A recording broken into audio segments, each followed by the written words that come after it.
হাসান যত দিন যায় তত যেন অসুস্থ হয়ে যায়, আর যেন সুস্থ হওয়ার নাম নেই। যত দিন বা দিন পরিবর্তন কি হবে, আরো যেন অপরিবর্তন ঘটে, যেন আরো বেশি অসুস্থ হয়ে যেতে লাগলো, আরো যেন বেশি অসুস্থ হয়ে গেল। আর শুয়ে আছে শুধু, বসেও দাঁড়িয়ে থাকতে পারে না, সব সময় বসে থাকে। এত অবস্থা কঠিন হয়ে দাঁড়ালো। আমার নবীর নামাজে বুঝতে পেরে গেল, ভাইরা আর হয়তো আমার বাঁচা হবে না। তাই নবীর নামাজে সবাইকে বলে, তোমরা আমার প্রতি কেউ নারাজ হয়েও না। দেখতে পাচ্ছ আমি এত কয়েকদিন ধরে চলতে পারছিলাম, আজ কয়েকটা দিন হয়ে গেল আর চলতেও পারি না, বসা ছাড়া আর কোনো রাস্তা নাই। আমার নবীর নামাজের এই কথা শুনে তার বিবি ছিল, বাবারে কেমন তার জীবন সঙ্গিনী ছিল, কেমন তার স্ত্রী ছিল, সারা পৃথিবীর মানুষকে শিক্ষা দিয়ে দিয়ে চলে গেল। নবীর নামাজে ইমাম হাসানের স্ত্রী রাত্রিবেলায় ঘুমকে ত্যাগ করে, ঘুমকে হারাম করে বেরিয়ে গেলেন নিজের বাড়ি থেকে মসজিদের এক আড়ালে এক কর্নাটে গিয়ে আল্লাহর দরবারে হাত তুলে উত্তোলন করেছে। রব্বুল আলামিন মাবুদ, ওগো আল্লাহ, এতদিন হয়ে গেল মাওলা, তোমার দরবারে কিচ্ছু নিজের জন্য চাই নাই। এত আমাদের অভাবে জীবন কেটেছে, তবুও তোমার কাছে চাইনি মাবুদ। ওগো আল্লাহ, আজ একটা শুধু জিনিস চাই তোমার কাছে মাওলা। অসম্ভব বলে কিচ্ছু নাই তোমার দরবারে, তুমি সব সম্ভব করতে পারো মাওলা। তোমার দরবারে কিছুরও কমি নাই। আমার স্বামীটা বড় অসুস্থ, ওগো রব্বুল আলামিন, কে যেন আমার স্বামীরে আঘাত করেছে, বিষাক্ত তরবারি মারার কারণে অসুস্থ হয়ে পড়ে আছে। আজ আমার স্বামী আর উঠতেও পারে না, দাঁড়াতেও পারে না। মাওলা দয়া করে মেহেরবানি করে আমার স্বামীকে একটু সুস্থ করে দাও মাওলা। এই অঝুর নয়নে স্বামীর জন্য কাঁদে, কিন্তু বাবারে জাহেদার জানা ছিল না যে আজকে আমার স্বামীর জীবনের শেষ রাতটা হয়ে যাবে, আমার স্বামী শেষ হয়ে যাবে, দুনিয়া থেকে বিদায় হয়ে চলে যাবে, আমাদেরকে ফাঁকি দিয়ে চলে যাবে আমার স্বামী চিরতরে।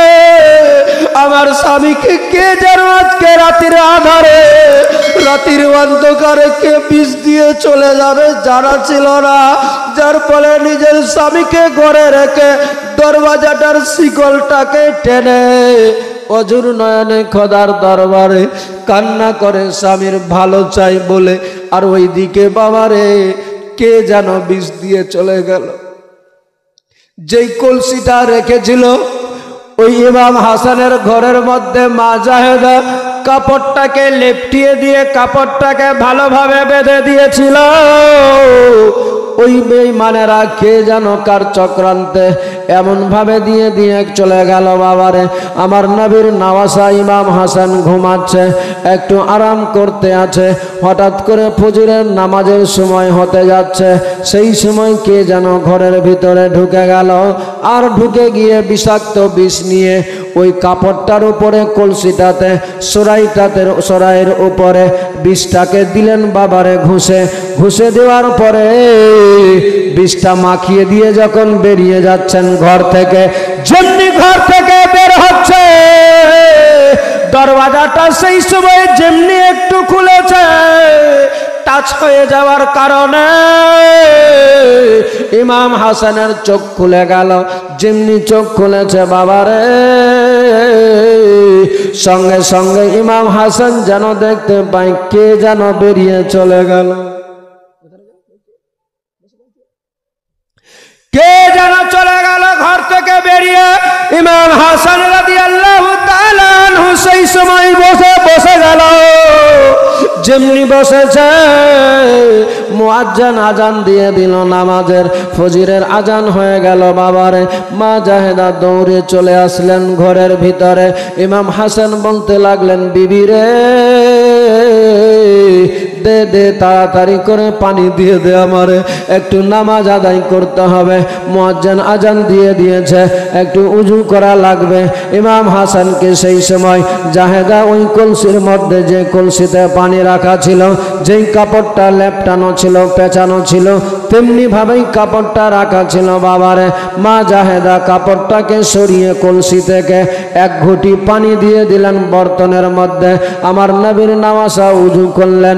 উজু করার পরে উজুর শেষে যেই পানিটা বাঁচে, সেই পানিটাকে আমার নবীর নওয়াজা যেমনি পান করেছে, পান করার সাথে সাথে যেই দিক দিয়ে পানিটা যাচ্ছে বাবারে, সঙ্গে সঙ্গে মনে হয় কেটে নেমে যাচ্ছে নিচে দিকে। আমার নবীর নওয়াজা বর্তনটা, ঘুটিটা হাত থেকে ছেড়ে মাটির মধ্যে ধামাস করে বসে গিয়েছে আর বলে, বিবি রে, ও বিবি, বল বল বল, এই পানিতে কি এমন মাখা ছিল বিবি রে? বলে, ও গো স্বামী, কলসির মধ্যে পানি রাখা ছিল গো স্বামী, এই কলসি থেকে বর্তনে পানিটাতে দিলাম আপনারে আমি, কি এমন থাকবে ওই পানিতে? সেই সময় ইমাম হাসান বলে, না না বিবি রে, এই পানির মধ্যে হয়তো কোনো কেউ বিষাক্ত বিষ মাখিয়ে দিয়েছে, কারণ তুমি যখন পানিটা বের করলে সেই সময় কাপড়টা কি অবস্থায় কলসির মুখে বাঁধা ছিল। মা জাহেদা বলে, স্বামী গো, ও গো আমার মাথার তাজ, আমি যখন কলসি থেকে পানিটা নিলাম সেই সময় দেখলাম কাপড়টা লেপটানো আছে, কাপড়টা পেঁচানোই আছে। আমি শুধু পানিটা, কাপড়টাকে খুলে কাপড়টা সরিয়ে আপনারে পানি দিয়েছি। সেই সময় বলে, বিবি রে, ওরে বিবি, হয়তো মনে হয় কেউ যেন বিষ দিয়ে চলে গিয়েছে, কারণ তুমি কি দরওয়াজা খুলেছিলে একটু আগে? আমার বিবি জাহেদা সেই সময় বলেন, ইমাম হাসানের স্ত্রী বলে, না গো স্বামী না, আমি দরওয়াজা খুলি নাই, আমি আপনার জন্য কাকুতি মিনতি করেছি, মাওলার দরবারে কাঁদছিলাম মসজিদের কোণে। ইমাম হাসান বলে, বিবি রে, কে তাহলে এসেছিল আমার ঘরে? কে তাহলে বিষ দিয়ে চলে গিয়েছে? ইমাম হাসান কথা বলতে বলতে যেন মুখ দিয়ে হঠাৎ করে ব্লিডিং, রক্ত বেরিয়ে যাচ্ছে। ইমাম হাসানের মুখ দিয়ে আর রক্ত যেন বমি নাই, পানি নাই, রক্ত বেরিয়ে যায়। ইমাম হাসান বলে, বিবি রে, ওরে আমার জীবন সঙ্গিনী, আমার স্ত্রী, দেখো দেখো, কে যেন আমার বিছনা দিতে গেলে এমনি কেন হলো? দেখ দেখ, আমার মুখ দিয়ে রক্ত বেয়ে যায়, রক্ত যেন বেরিয়ে যাচ্ছে মুখ দিয়ে। ইমাম হাসান যেন চটপট করতে আরম্ভ করে দিল। তার ভানিজের সন্তান, কলেজের টুকরা কাসিমকে বলে, বেটা রে,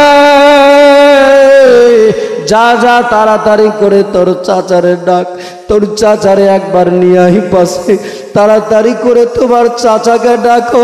ইমাম হাসানের ছেলে কাসিম দৌড়াতে দৌড়াতে ছুটে যাচ্ছেন ওই দিকে, পাশেই বাড়ি ছিল বাবা, চলে গেলেন দৌড়াতে দৌড়াতে, বলে, চাচা গো, ওগো চাচা, তাড়াতাড়ি করে দরওয়াজা খুলেন। আমার নবীর নওয়াজা হোসেন আওয়াজটা শুনে বুঝতে পেরে গেল কাসিম আমার ভাতুষপুত্র এসে গিয়েছে। কি হয়েছে বেটা, হঠাৎ করে তুমি? বলে, ওগো চাচা, বলা যাবে না গো চাচা, তাড়াতাড়ি করে চলে, আমি আমার বাবাকে যেই অবস্থাতে দেখে এসেছি গো চাচা, এখন আমার আব্বার অবস্থা কি আছে আমি জানি না, তবে চাচা আমি দেখে আসলাম আমার আব্বার মুখ দিয়ে রক্ত ব্লিডিং হচ্ছে গো চাচা, হয়তো আমার আব্বা আর বাঁচবে না, মারা যাবে। ওগো চাচা, তাড়াতাড়ি করে চলেন, আপনি তাড়াতাড়ি করে চলে, হয়তো আমার আব্বা বাঁচবে না আর মারা যাবে চাচা গো। যেমনি এই কথা বলেছে বাবারে, বলার সাথে সাথে আমার নবীর নওয়াজা ইমাম হুসেন রাদিয়াল্লাহু তাআলা আনহু চট করে বেরিয়ে গেলেন। বাড়িতে গিয়ে যেন দেখছে মা জাইনাব ইমাম হাসানের বোন একটা বড় গামলা নিয়েছে, আমার নবীর নওয়াসা ইমাম হাসানের সামনে গামলা বর্তনটা রেখেছে। দেখতে পাওয়া যায় নবীর নওয়াসা ইমাম হাসানের মুখ দিয়ে রক্তের সাথে সাথে মাংস কেটে ভিতরের কলিজা ফেফড়া পর্যন্ত কেটে কেটে যেন বয়ে যাচ্ছে। আমার ইমাম হাসান আর যেন কথাও বলতে পারে না, আর যেন কোনো আওয়াজ আসে না, শুধু ইশারা দিয়ে বলে, বোন রে, ও ভাই হুসেন, আমি আর বাঁচবো না, মারা যাবো ভাইরে। এক্ষুনি হয়তো দুনিয়া ছেড়ে চলে যাব, এক্ষুনি হয়তো মারা যাব। ইমাম হোসেন সেই সময় ইমাম হাসান নিজের দাদাকে জড়িয়ে ধরে বলতে লাগলেন, দাদা আপনার কিছু হতে দিব না, আমার দেহে যতক্ষণ পর্যন্ত রক্ত মাংস আছে দাদা, ও গো দাদা গো, আপনার কিছু ক্ষতি হতে দিব না দাদা, আপনারে এখনই নিয়ে যাব রাসূলুল্লাহর দরবারে, আমার নানার রওজা শরীফে। আমার নবীর নওয়াসা হুসেন যে নিয়েই কথা বলে সবাই হাউমাউ করে কেঁদে যাচ্ছে। সবার কান্না দেখে আমার নবীর নওয়াসা ইমাম হাসান বলেছিলেন, ভাই হুসেন, ও ভাই হুসেন, আর কোনো লাভ হবে না, লাভ হবে না নিয়ে গিয়ে, আর আমারে নিয়ে যাওয়া হবে না, আর আমারে নিয়ে গিয়ে কোনো লাভ হবে না ভাই রে। এই দেখতে পাচ্ছ আবার কি অবস্থা হয়ে গিয়েছে, এখন তুমি নিজের চোখে দেখতে পাচ্ছ। এই অবস্থাতে আমার কেমনি করে নিয়ে যাবে ভাই রে? ওরে ভাই হুসেন, আমার আর যাওয়া হবে না, আমি আর রাসূলুল্লাহর দরবারে যেতে পাবো না, আমার আর বাঁচা হবে না ভাইরা। এই দেখতে পাচ্ছ আমার অবস্থা এমন হয়ে গেল, হয়তো আমি এক্ষুনি মারা যাব, এক্ষুনি দুনিয়া থেকে বিদায় হয়ে যাব। তবে ভাই হোসেন, তোমার একটা কথা বলে যাই, একটা কথা তোমারে শুনতে লাগবে। আমার হোসেন আকা বলেছিলেন, শুনবো দাদা, তবে বলেন কে আপনার এমনি দিয়েছে? আমার হোসেন আকাকে সেই সময় বলেছিলেন, ভাই তুমি জেনে কি করবে? বলে আল্লাহর জাতের কসম, আগে বলেন দাদা, আপনার চোখের সামনে তারে আমি দুনিয়া থেকে বিদায় করে দিব। আমার নবীর নওয়াসা ইমাম হাসান বলেছিলেন, বাইরে লাভ হবে না, হবে না, আসলে আমি যারে মনে করি সে যদি না হয় তাহলে বিনা কারণে সে অপরাধী হিসাবে মার খাবে, তারে জীবন দিতে হবে। আমারে যে দিয়েছে ও ভাই, তারে তুমি ছেড়ে দে, আমার আল্লাহ তারে উচিত সাজা দিয়ে দিবে। আমারে যায় এইভাবে আমারে নিয়ে যারা এমনি করে, আমাকে নিয়ে এমন আমার অবস্থা করেছে, আমার আল্লাহ তাআলা তারে ছাড়বে না, তাকে রেহাই দিবে না ভাইরে। অতএব তোমারে কিছু করা লাগবে না। তবে আমি শেষ মুহূর্তে বলে যাই, আমার সময় নাই আর বাঁচার, আর থাকা যাবে না ভাইরে। ইমাম হোসেন বলেন, না দাদা এমনি বলিয়েন না, আপনার যদি কিছু হয়ে যায় কেমনি থাকবো আমরা কিভাবে চলবো? আমার হোসেন আকা বলে, ভাই একটা কথা বলে যাই, তোমারে রাখতে হবে। আমার হোসেন আকা বলেছিলেন, বলেন দাদা কি বলতে চান? আমার নবীর নওয়াসা সেই সময় বলেছিলেন, ইমাম হাসান, ও ভাই হোসেন, ভাই হোসেন রে, আমার মনের বড় আশা ছিল, মনের বাসনা ছিল। বলে কি দাদা? বলে আজকে তোমারে আমি কয়েকটা শুধু কথা বলবো, তোমার দ্বারা যদি সম্ভব হয় মানবে, তবে একটা কথা তোমারে রাখতেই হবে। আমার নবীর নওয়াসা হোসেন বলেছিলেন, বলুন দাদা কি করতে হবে? আমার নবীর নওয়াসা হাসান বলেছিলেন, ভাই হোসেন, আমার মনে মনে পরিকল্পনা ছিল, ভাই হোসেন রে, তোমার মেয়ে সকিনার সঙ্গে আমার ছেলে কাসিমের সঙ্গে বিয়ে দিতাম বড় হলে, তবে আর তো আমার থাকা হলো না। ও ভাই হোসেন, তোমার দ্বারা যদি সম্ভব হয়, যদি দেওয়া যায়, তাহলে তোমার মেয়ের সঙ্গে আমার ছেলে কাসিমের সাথে বিয়ে দিয়ে দিবে। তবে বেটার ভাইরে, একটা কাজ তোমারে করতেই লাগবে। কারবালার ময়দানে যাবে, যেই বিষয়ে আমার রাসূলুল্লাহর মুখ থেকে আমি শুনেছি, আমার জানা আছে, আমার মনে বড় আশা ছিল, বাসনা ছিল ভাইরা, যে সবার আগে কারবালার ময়দানে গিয়ে তোমার আগে আমি নিজের জীবনটা যেন দিতে পারি। রাসূলুল্লাহর সামনে মা ফাতেমা শেরে খোদার সামনে বলতে পারি, ইয়া রাসূলুল্লাহ, ইয়া হাবিবাল্লাহ, নানা গো, ওগো বাবা, ওগো মা, কারবালার ময়দানে আমার ভাইকে নিয়ে এসেছি, সবার আগে আমি আগে নিজের জীবন দিয়েছি। ও ভাই হোসেন, সেটা তো আমার আর দেওয়া হলো না, আমার থাকা হলো না পৃথিবীতে। তবে তোমারে বলে যাই ভাইরে, এই কথাটা রাখতে হবে। আমার কলেজার টুকরা সন্তান কাসিমকে রেখে গেলাম তোমার পাশে। এই বাচ্চাটাকে, এই সন্তানটাকে আমার আগে, তোমার নিজের আগে, সবার আগে কারবালার ময়দানে দান করে দিবে। তুমি যদি আমার সন্তানকে কারবালার ময়দানে সবার আগে যদি কারবালায় যাওয়ার পারমিশন দিয়ে দাও ভাই, আর আমার এই সন্তানটা যদি কারবালায় শহীদ হয়ে যায়, তাহলে আমি নবী মুস্তাফার সামনে বলতে পারবো, যেই দিনে আমার নানা নবী মুস্তাফা, আমার মা জিজ্ঞেস করবে, বেটা হাসান, যখন আমার হুসেন কারবালায় বিপদে পড়েছিল, মুসিবতে পড়েছিল, সেই দিনে তুমি কি দিয়ে সাহায্য করেছিলে? ও ভাই হুসেন, আমি সেই দিনে মা ফাতেমা খাতুনে জান্নাতের সামনে, শেরে খোদা মাওলা আলীর সামনে বড় লজ্জিত হয়ে যাব। আর এই আমার সন্তানকে সবার আগে কারবালায় যাওয়ার পারমিশন দিলে ভাইরে, মা ফাতেমা শেরে খোদা নানা নবী মুস্তাফার সামনে আমি বলতে পারবো, নানা গো, আমি ছিলাম না বেঁচে, আমার রক্ত ছিল পৃথিবীতে, আমার জানের জান ছিল পৃথিবীতে, সবার আগে আমার সন্তান কারবালার ময়দানে শহীদ হয়ে গিয়েছে।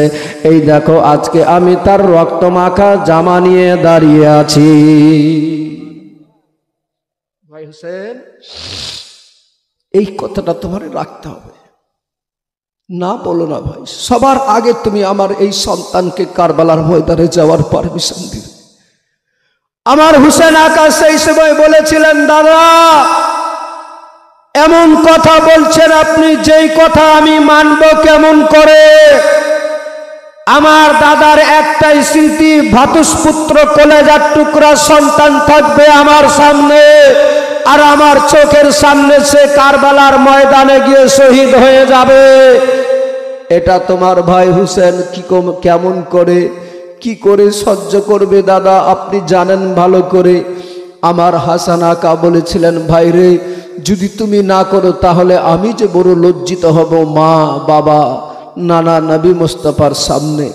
অতএব চাই ভাই, তুমি আমারে লজ্জিত করিও না তাদের কাছে, তুমি আমাকে তাদের কাছে লজ্জিত করবে না, আমারে যাবার আমার সন্তানের পারমিশন দিয়ে দিবে।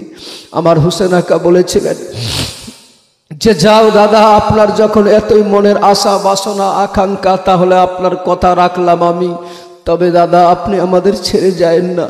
ইমাম হাসান সেই সময় বলেছিলেন, ভাইরে আর বাঁচবো না, এক্ষুনি দুনিয়া ছেড়ে দিব। এ মুসলমান মা বোন, আজ এই আহলে বাইতের আথারদের জিন্দেগানি শুনতে গিয়ে আপনার মনে যদি একটু মায়া দয়া আসে, একটা অশ্রু যদি, একটা ফোঁটা পানি যদি আপনার চোখ দিয়ে বেরিয়ে যায় দুঃখ ভরা জিন্দেগানি শুনতে গিয়ে, আজ আল্লাহর ফেরেশতারা এখানে রয়ে আছে। আল্লাহর ফেরেশতারা দেখে তোমার আমার নামে আল্লাহর দরবারে গিয়ে বলবে, মাবুদ মাওলা, তোমার নবীর আওলাদদের, তোমার নবীর নওয়াসাদের জিন্দেগানি শুনতে গিয়ে তাদের মনে বড় দুঃখ জেগেছে, তাদের মনে বড় মায়া লেগেছে। মাওলা, তাদের জীবনের গুনাহ ক্ষমা করে দাও। আমার আল্লাহ তাআলা সাথে সাথে মাওলা চাইলে আমাদের জীবনের গুনাহ ক্ষমা করে দিতে পারে। এ ভাই, আমার নবীর নওয়াসা ইমাম হাসান বলেছিলেন, ভাই রে আর থাকবো না আমি পৃথিবীতে বেঁচে। ইমাম হোসেন বলেছিলেন, দাদা, দাদা গো, ওগো দাদা, যা বলেছেন আর বলিয়েন না, আর নাই আমার পাশে কেউ, আমার কোমর ভেঙে গিয়েছে, সবাই আমারে ছেড়ে তোমরা চলে যাচ্ছ এমনি করে, আমি বড় একা হয়ে গিয়েছি দাদা গো, তুমি জানো ভালোভাবে, এখন তুমি যদি আমারে ছেড়ে যাও তাহলে থাকবো আমি কেমন করে? আমার ইমাম হাসান বলেছিলেন, ভাই রে, ওর দৃষ্টে যার যা লিখেছে কেউ মেটাতে পারবে না। আমার যাওয়ার সময় হয়েছে, আমি আর থাকতে পাবো না। আমার নবীর নওয়াসা সেই সময় বলেছিলেন, হঠাৎ করে বলছেন, ও আমার ভাই হুসেন, বোন জাইনাব, আর কেঁদে লাভ হবে না। এই দেখো দেখো দেখো, একটা কথা বলবো তোমাদের, শুনবে? বলে কি? বলে আমি যেন দেখতে পাচ্ছি নবী মুস্তাফা চলে আসছে, আমার মা ফাতেমা খাতুনে জান্নাত আসে, আমার পিতা শেরে খোদা হায়দারে কাররার মুশকিলে কুসা আসে, রুহানি সুরাতে তারা যেন আমার নিকটে চলে আসছে। ভাই রে, তোমরা রেডি হয়ে যাও। কিসের জন্য রেডি হতে বলছে? আমার নবীর নওয়াসা দুনিয়া ছাড়ছে, তারপরেও শেষ আদব কারে বলে, ভালোবাসা কারে বলে, সম্মান কারে বলে, পৃথিবীর মানুষকে বুঝাবে। যার ফলে আমার নবীর নওয়াসা নিজের ভাই হুসেনকে বলছে, ভাই রেডি হয়ে যাও। এই দেখতে পাই আমার নবী মুস্তাফা যেন চলে আসছে, আমার মা, তোমার মা ফাতেমা খাতুনে জান্নাত যেন আসছে, আমার বাবা, তোমার বাবা শেরে খোদা মওলা যেন চলে আসছে। তোমরা সবাই রেডি হয়ে যাও। কি বলেছিলেন আমার নবীর নওয়াসা জানের জান, যে এমন তারা রেডি হতে বলছিলেন কেন, আর কি বলেছিলেন এমন সবার সামনে বলবো আপনাদের কাছে। তার আগে একটু আপনাদেরকেও আমি রেডি দেখতে চাই। নবীর সেই আহলে বাইতদের ভালোবাসা, পাঁচ পাঞ্জাতনের নামে পাঁচটা আল্লাহর বান্দাকে শুধু দেখতে চাই, সেই নবীর প্রেম ভালোবাসা অন্তরে নিয়ে। আহলে বাইতি, ও আমার উম্মতিরা শুনো, হাসান আহলে বাইত, হুসেন আহলে বাইত, ফাতেমা আহলে বাইত, আলী আহলে বাইত। এই আহলে বাইতদের যারা দামন ধরে থাকবে তারা দুনিয়াতেও কামিয়াবি হয়ে যাবে, আখেরাতেও কামিয়াবি হয়ে যাবে।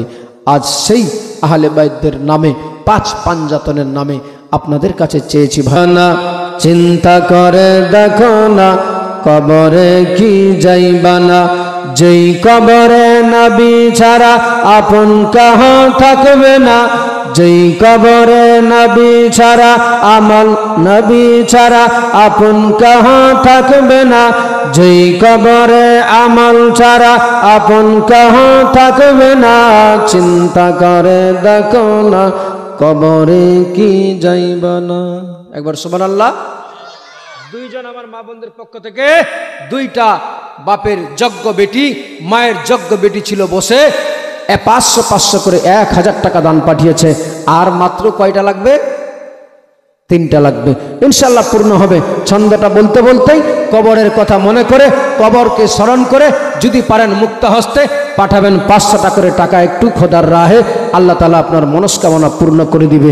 কবি বলছেন, চিন্তা করে দেখো না, কবরে কি যাইবানা, যেই কবরে নবী ছাড়া আপন কাহ থাকবে না, যেই কবরে আমল ছাড়া আপন কাহ থাকবে না।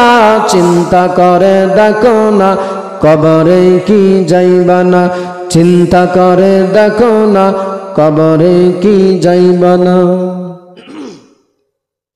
এ দুনিয়া ছাড়িয়া যাবে কোথায় ভাগিয়া, এ দুনিয়া ছাড়িয়া যাবে কোথায় ভাগিয়া, এ দুনিয়া ছাড়িয়া যাবে কোথায় ভাগিয়া, মরণ তোমায় লইবে ঘিরে, মরণ তোমায় লইবে ঘিরে, যতই করো বাহানা,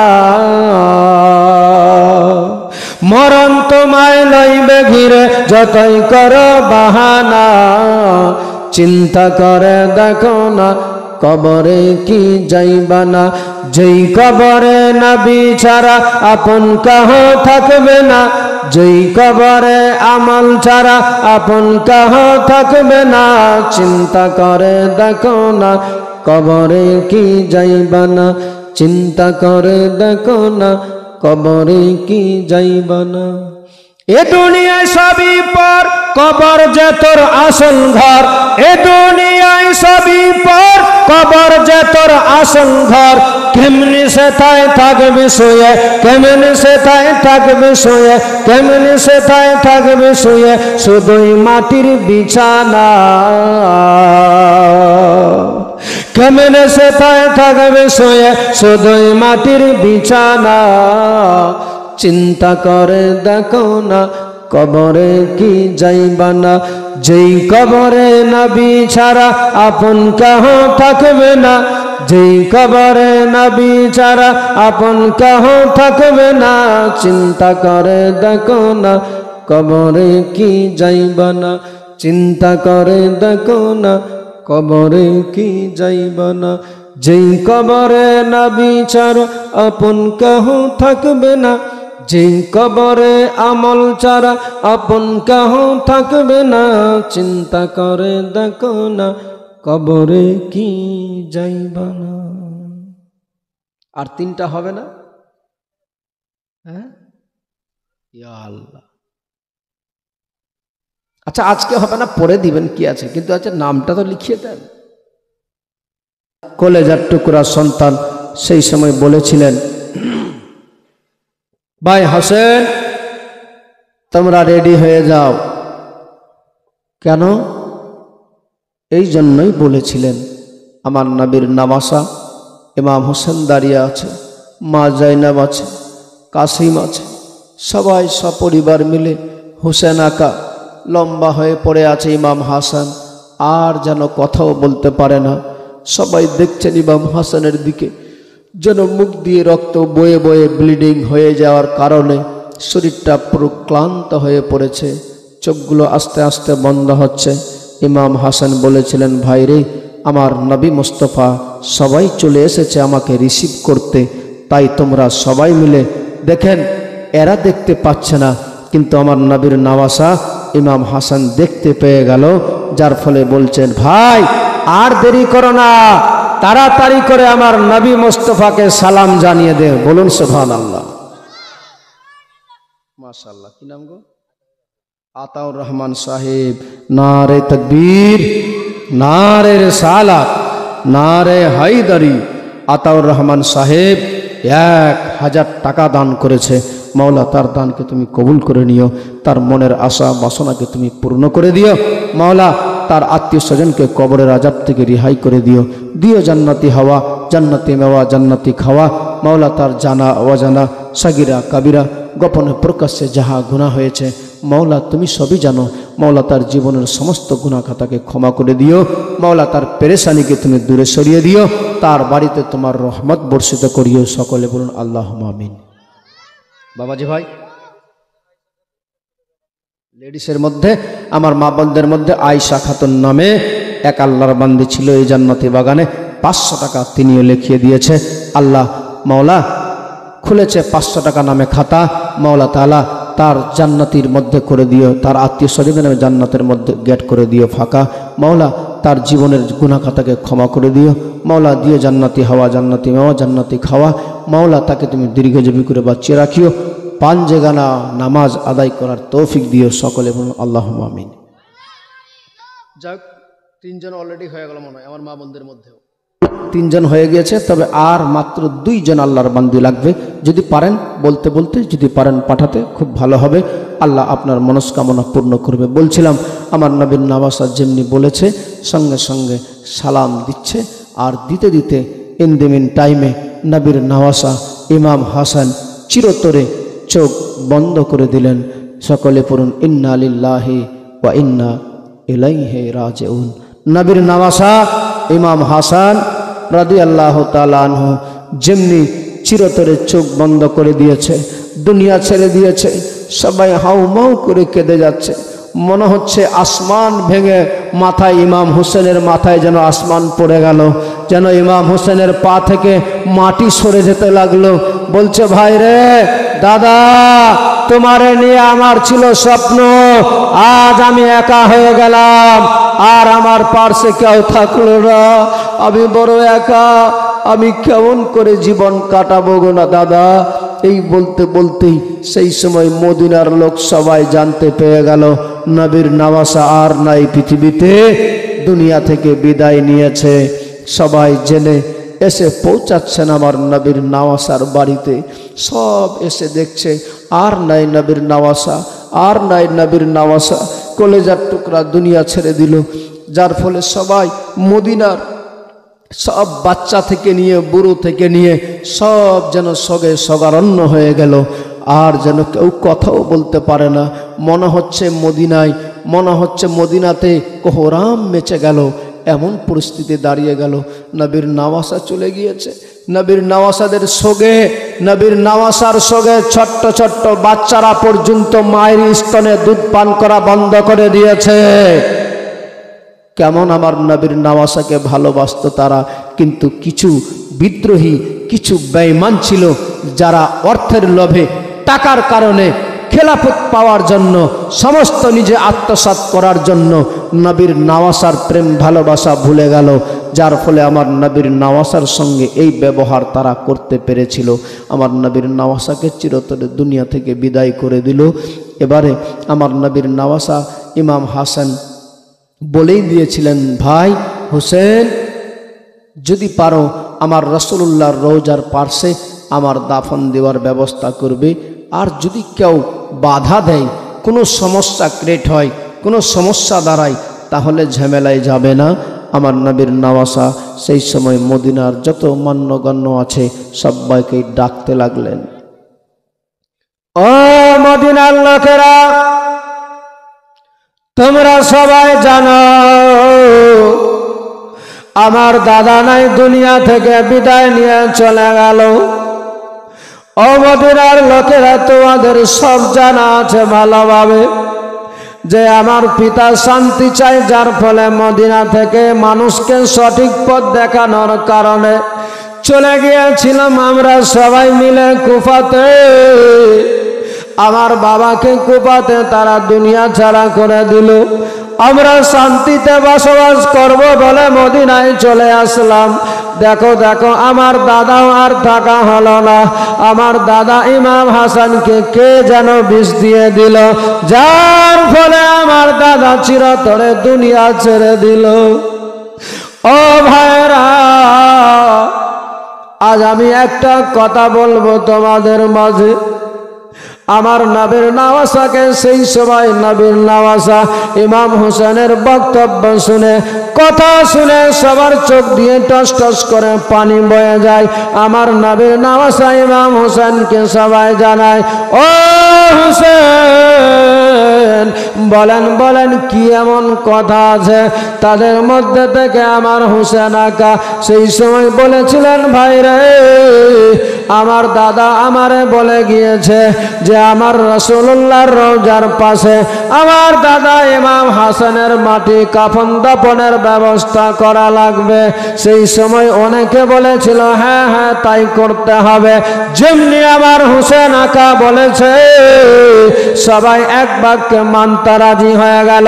কিন্তু তাদের মধ্যে থেকে কিছু বিদ্রোহী লোক ছিল বাবা, তারা চায়নি কখনো রাসূলুল্লাহর রওজার পাশে। তারা বলে, না না, এটা হতে পারে না। নানা রকমের মতামত শুরু হয়ে গেল।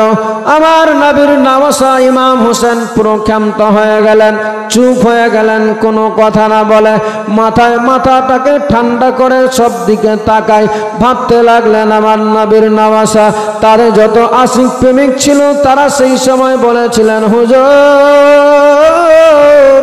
ওগো হুজুর, মাত্র কয়েকটা লোক বাধা দেয়, যারা নিষেধ করতে চায় তাদের কথা দেখি আমরা মেনে নিব। না না, মানা যাবে না। আমার হোসেন আকা বলেছিলেন, আমিও তা জানি। আমি যদি মনে করি যে আমার নানা রাসূলুল্লাহর রওজার পাশে আমার দাদা হাসানের দাফন করার ব্যবস্থা করব, মদিনার মানুষ তো দূরে থাক, পৃথিবীর কোনো মানুষ রুখে দাঁড়াতে পারবে না। ও মদিনার লোকেরা, ও আমার চাহনাওয়ালা, ও আমার নানার আশিক প্রেমিক সাহাবীরা, শুনো, তবে আমি চাই না আমার রাসূলুল্লাহর রওজার পাশে। এখন আমি যদি বলি না এখানেই হবে, অনেকে বলবে না হবে না। এই কথা বলতে গিয়ে তর্ক বিতর্ক হবে, আর এই তর্ক বিতর্ক হতে হতে ব্যাপারটা বড় হয়ে দাঁড়াবে। কেউ যদি নিষেধ করে হয়তো আমার সঙ্গে অনেক ঝামেলা হবে।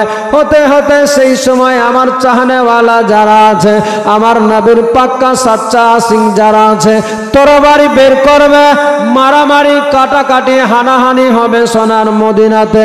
আমার রাসূলুল্লাহর রওজার পাশে রক্তপাত হবে, আমি এটা আমার নবীর নওয়াসা হোসেন আমি কখনো হতে দিব না। ও আমার মাননেওয়ালারা, যখন তারা বাধা দিয়েছে আমি দিব না, আমার রাসূলুল্লাহর রওজার পাশে নিয়ে যাব না। চলে গেলেন নবীর রওজা শরীফে। ইমাম হোসেন অঝুর নয়নে কেঁদে কেঁদে বলে, ইয়া রাসূলুল্লাহ, ইয়া হাবিবাল্লাহ, নবী গো, ওগো নানা, আজকে দেখেন না আপনার নাতি আপনার নওয়াসাকে আপনার পাশে রাখতে চাই, অনেকে বাধা দিয়ে দিয়েছে। ওগো নানা, তাই আমি আপনার কাছে আর লাগলাম না। নানা গো, যদি আমার কোনো ত্রুটি হয়ে যায় ক্ষমা করে দিবে নানা, বলে দিয়ে সালাম জানিয়ে চলে আসলেন বাড়িতে। গোসল দিয়ে ইমাম হাসানকে নিয়ে চলে গেলেন জান্নাতুল বাকিতে।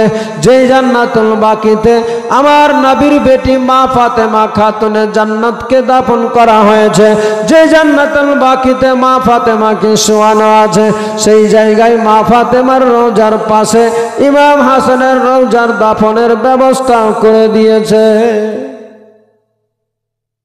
ইমাম হাসানকে মা ফাতেমা খাতুনে জান্নাতের পাশে জান্নাতুল বাকিতে দাফন করে ইমাম হাসান চলে আসলেন বাড়িতে। ইমাম হাসান আর কথা বলে না, ভালো লাগে না, একা, কোমর ভেঙে গেল, কেউ নাই পাশে আমার হোসেন আকার। সেই সময় মাত্র কয়েকটা দিন গত হয়েছে, খবর ওইদিকে দামেস্কে যেই আমিরে মুআবিয়া নবীর সাহাবী ছিল, সেই নবীর সাহাবীও বড় অসুস্থ। যেই বিষয়ে শুনেছেন একটু শর্ট করছি আমি, কারণ আমি কথা দিয়েছিলাম যে কারবালার পরের কিছু ঘটনা বলবো, কিন্তু যেভাবে আবার অনেকে বলছে যে অনেক মৌলানা সাহেব ছেড়ে দিচ্ছে, এটাকে আগাচ্ছি। বাবু, এই চাদরওয়ালা বাবু বসো, আমি ঠিক যখন দিবার ঠিক দিবে, আবার দিবে ইনশাআল্লাহ। আমার নবীর সাহাবী হযরতে আমির মুআবিয়া, তিনি চরম নবীর পাক্কা সাচ্চা আশিক সাহাবী ছিলেন, যাকে বলা হয় কাতিবে এলাহি। এই নবীর সাহাবী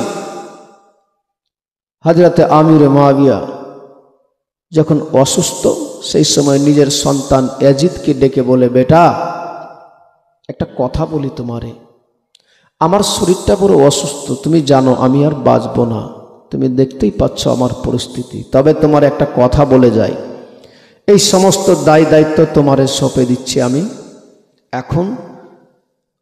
এর মানে এটা নয় তুমি এখন খেলাফত পেয়ে গেলে মুসলিম জগতের খলিফা হবে, না। আমার নবীর নওয়াসা ইমাম হাসান আমারে দায়িত্ব দিয়েছে, সেই দায়িত্বটুকু তুমি নিয়ে গিয়ে ইমাম হাসান ইমাম হোসেনের কাছে পৌঁছাবে, আর বলে দিবে যে আমি আর নাই বেঁচে। তারপরে যদি তোমার কোনো দায়িত্ব দেয়, সেই দায়িত্বটুকু গ্রহণ করবে, নিজে হাতে কিছু নিবে না। ঠিক আছে আব্বা, ততক্ষণ পর্যন্ত ঠিক ছিল, তাই করলেন। তিনিও দুনিয়া ছেড়ে বিদায় হয়ে চলে গেলেন। সকলে পড়ুন ইন্না লিল্লাহি ওয়া ইন্না ইলাইহি রাজিউন। আমিরে মুআবিয়া নবীর সাহাবী, চরম নবীর পাক্কা আশিক, তিনিও বিদায় হয়ে গেলেন। এবার ইয়াজিদ পাশে। যারা বিদ্রোহী ছিল, বেঈমান গাদ্দার, তারা তখন সুযোগ পেয়ে গেল। ইয়াজিদকে সেই সময় বলে, ওগো জাহাপানা, আপনারা তো এখন দায়িত্ব হাতে দিয়েছে, আপনি চাইলেই সব কিছু করতে পারবেন, আপনার হাতে সব। কেমনি হবে সম্ভব? বলে সবই সম্ভব আছে, মানুষ চাইলে করা যায়। কি করে হবে? নবীর নওয়াসারা আছে, তারা এখন দায়িত্বে আসবে। বলে আপনি যদি খুব সহজে আপনি সারা পৃথিবী জগতের সারা পৃথিবীর যদি আপনি খলিফা হতে চান, দায়িত্ব নিতে চান, তাহলে কিছু অসৎ কাজে যেতে হবে। কি? আপনি এলান করে দেন নামাজ পড়তে হবে না, নাউজুবিল্লাহ। আপনি বলে দেন মদ পান করতে পারো, যা ইচ্ছা রং তামাশা যা যা মনে যায় করতে পারো, কেউ বাধা দিবে না। আর যে বেশি বাহাদুরি করবে, আপনার নিযুক্ত করা, আপনার নির্বাচিত করা যারা থাকবে গভর্নরে, তারা ধরে তাদেরকে মেরে দিবে। অতি সহজে আপনি সারা পৃথিবী জুড়ে আপনার গ্রাস করতে পারবেন, আপনি পৌঁছে যাবেন, আপনাকে কেউ থামতে পারবে না। এই অর্থের লোভে সবকিছু ভুলে গিয়ে এলান করে দিল সারা পৃথিবী জুড়ে এই এজিদ অসৎ কাজ মানুষের কাছে পৌঁছায়। নিজের বোনকে বিয়ে করো, যা ইচ্ছা তাই করো, কেউ তোমাদের বাধা দিবে না, কেউ তোমাদেরকে কিছু বলবে না, আর যে কথা বলবে তারে জবাই করে দাও, কেউ কিছু করতে পারবে না। এই সব ধরনের ষড়যন্ত্র জ্বালা যন্ত্রণা শুরু করে দিল। লাস্টের দিকে চিঠি লিখছেন মদিনাতে ইমাম হোসেনের কাছে। সেই সময় মদিনার গভর্নর ওয়ালিদ বিন খালিদ, তিনি ছিলেন মদিনাতে গভর্নর হিসাবে। সেই সময় চিঠি লিখছে তার কাছে, গভর্নরের কাছে, যে তুমি বলবে হোসেনকে যে এখন বর্তমান আমি মুসলিম জগতের খলিফা আছি, আমাকে মেনে নিতে বলো। চিঠিটা তুমি গিয়ে দিয়ে দিবে। চিঠিটা পড়ার পরে যদি আমাকে মেনে নেয়, আমাকে যদি সম্বর্ধনা জানাই, ভালো কথা, আর যদি না জানাই তাহলে তুমি তাকে গ্রেফতার করবে, বন্দি করবে, আমার লোক যাবে, আমি যাব, তাকে কি সাজা করতে হবে আমি দেখে নিব। এবার মুসলমান ও মায়েরা শুনে যান, রাত্রিবেলা আমার নবীর নওয়াসা জানের যান মদিনায় বড় একা হয়ে গিয়েছে। আমার নবীর নওয়াসার পাশে কেউ নাই। আমার নবীর নাতি বড় একা। সেই সময় মাগরিবের নামাজ পড়তে যাচ্ছিলেন মসজিদে নববীতে। নামাজ পড়ে বের হবে, সেই সময় যে মদিনার গভর্নর ছিল বাবারে, তার হাতে চিঠিটা পৌঁছেছে। চিঠিটা তার হাতে পৌঁছে গিয়েছিল। চিঠিটা নিয়ে দাঁড়িয়ে আছে, যে দেখতে পাওয়া যায় এই চিঠিটা এজিদের পক্ষ থেকে এসেছে। চিঠিটাকে নিয়ে দরওয়াজার বাইরে দাঁড়িয়ে দাঁড়িয়ে আছে বাবা আমার হোসেন আকার অপেক্ষাতে। আমার হোসেন আকা বাইর ভিতর থেকে মসজিদ থেকে বের হলেন বাবা। যেমনি বের হয়েছে গভর্নর হোসেন আকার পাশে দাঁড় হয়ে গেল, বলে হুজুর ওগো আকা, বিয়াদবি যদি ক্ষমা করেন একটা কথা বলবো। আমার হোসেন আকা বলেছিলেন বলো বলো কি বলবে? বলে হুজুর গো, এই দেখুন না একটা আপনার জন্য চিঠি এসেছে। যে গভর্নর ছিল বাবা, সে আমার নবীর পাক্কা সচ্চা আশিক ছিল, হোসেনের দিওয়ানা ছিল, আমার হোসেন আকার মাননেওয়ালা ছিল। বলে হুজুর এই দেখেন না চিঠিটা এসেছে। আমার হোসেন আকা চিঠিটা নিয়ে নিলেন হাতে। চিঠিটাকে ছিঁড়ে যেমনি পড়তে লেগেছে, প্রথমে লেখা আছে আমার বাবা নাই পৃথিবীতে বেঁচে। অনেক শটে বলি বাবা আপনাদের সামনে, বলে হোসেন আমার বাবা নাই, আমার পিতা দুনিয়া থেকে নিয়েছে বিদায়। এখন বর্তমানে আমি মুসলিম জগতের খলিফা, আমার সবাই বলে মেনে নিয়েছে। আমি যা বলবো আমার কথা চলবে, আমার কথার বাইরে কেউ চলবে না। তুমিও যদি চাও, ভালো যদি চাও, আমি চাই তুমিও আমারে মেনে নাও। আর যদি না মানো আমারে, আমি পদক্ষেপ নিতে একটুকু দ্বিধাবোধ করব না। যা করা লাগে আমি কোনো মতেই কোনো দ্বিধাবোধ করব না, যা যা করতে হয় আমি করতে রাজি আছি। আমার হোসেন আকা এই চিঠিটা দেখে মনে বড় দুঃখ জেগে গেল, মনে বড় কষ্ট পেল, আসমান যেন মাথায় ভেঙে পড়ে গেল। আমার নবীর নওয়াজা বড় কাতর হয়ে গেলেন। বাবার মাত্র কয়েকটা দিন হয়েছে নবীর নওয়াজা ইমাম হাসান দুনিয়া ছেড়ে দিল। আর দেখেন এই দিকে আবার ষড়যন্ত্রণা শুরু হয়ে গেল। চিঠিটা দেখার পরে কিছুক্ষণ ওয়েট করে চুপচাপ থেকে গভর্নরকে বলে, ও গভর্নর রে, ও আল্লাহর বান্দা একটা কথা বলে তোমারে।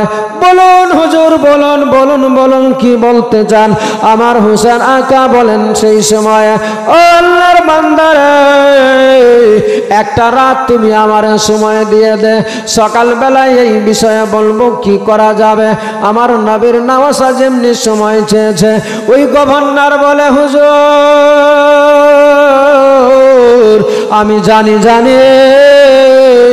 আপনি ওই মিথ্যুকটাকে মানবেন না, ওই রকমের গাদ্দারকে আপনি জাহান্নামী পাপিষ্ঠকে মানবেন না, আমি জানি, কিন্তু তারপরেও আপনি সময় নিয়েছেন, আলহামদুলিল্লাহ, এতে আমি খুশি আছি। যেমনি এই গভর্নরের কথা শুনে আমার নবীর নওয়াজা সেই সময় চিঠিটাকে ওই গভর্নরের হাতে রেখে সরাসরি বেরিয়ে গেলেন মসজিদে নববী থেকে, চলে গেলেন বাড়িতে। বাড়িতে যাওয়ার সাথে সাথে যেমনি বাড়িতে পৌঁছেছে দেখতে পাওয়া যায় শহর বানো আছে, মা জাহেদা আছে, বোন জাইনাব আছে, সবাই বসে আছে। মা জাইনাব দেখছেন আমার হোসেন আকার মুখখানা দেখে বলতে লাগলেন, ও ভাই হোসেন, কেন তোমার মুখটা এমনি হয়ে গেল? তোমার মুখের মধ্যে কেন চেহারাটা চেঞ্জ হয়ে গেল? মুখমণ্ডল কেন পাল্টে গেল? আমার হোসেন আকা বলেছিলেন, ও বোন রে, আজকে যেন আবার আমার মাথায় আসমান ভেঙে পড়ে গেল। কেন ভাই হোসেন, কেন কেন কি হয়ে গেল যে তুমি এমন কথা বলতে লাগলে? আমার হোসেন আকা বলেছিলেন, বোন রে, ও শহর বানো আবার বিবি রে, দেখো দেখো রে, আজকে হঠাৎ করে আবার কাছে চিঠি এসেছে। ও বোন রে, ও আমার বিবি জাইনাব, অত কিছু জেনে লাভ হবে না। আমি একটাই কথা বলি তোমাদের, আজ রাতের অন্ধকারে আমরা মদিনা ছেড়ে চলে যেতে চাই মক্কাতে। আমার হোসেন আকা যেমনি এই কথা বলেছে, বলার সাথে সাথে মা জাইনাব বলেছিলেন, কেন কেন চলে যাব ভাই রে? এটা কি কারো বাপের নিজের পৈতৃক সম্পত্তি আছে যে আমরা মদিনা নিজের বাপ দাদার দেশকে, নিজের নানা সাজানাকে ছেড়ে চলে যাব মক্কাতে? কেন কেন কেন কারো ডরে চলে যেতে হবে নাকি? আমার জাইনাব সেই সময় বলেছিলেন, না ভাই, ভাই রে, না না, যাওয়া যাবে না, আমরা যেতে পারবো না নানাকে ছেড়ে। সেই সময় শহর বানুয়া বলেছিলেন, স্বামী গো, হঠাৎ করে কেন এমনি ডিসিশন নেন? হঠাৎ করে কেন চলে যেতে চান? আমার হোসেন আকা বলেছিলেন, বিবি রে, আজকে আমার কাছে একটা চিঠি এসেছে, চিঠিটাতে লেখা আছে তারে মানতে হবে। ওই ইয়াজিদ, যে ইয়াজিদ নিজের বোনকে বিয়ে করতে বলে, যে ইয়াজিদ মদ পান করতে বলে, যে ইয়াজিদ নামাজ পড়তে নিষেধ করে, যা ইচ্ছা তা করতে পারো, এই ধরনের একটা অসৎ ব্যক্তিকে আমারে মানতে হবে। বলো বলো বলো বিবি রে, বলো বোন জাইনাব, আমি সেই অসৎ ব্যক্তিটাকে কি মানতে পারি বলো? সেই সময় মা জাইনাব বলেছিলেন জীবন চলে যাবে কিন্তু এই ধরনের অসৎকে সমর্থন করা যাবে না, জান দিয়ে দিব কিন্তু অসৎকে মানা যাবে না। আমার হোসেন আকা বলেছিলেন বিবি রে ও বোন জাইনাব একটা কথা মনে রাখো, সকালবেলায় আমার জিজ্ঞেস করবে, আমি যদি না বলে দিই আমাকে তারা গ্রেফতার করবে, আমাকে তারা বন্দী করবে। ও বোন জাইনাব আর আমাকে যেমনি বন্দী করবে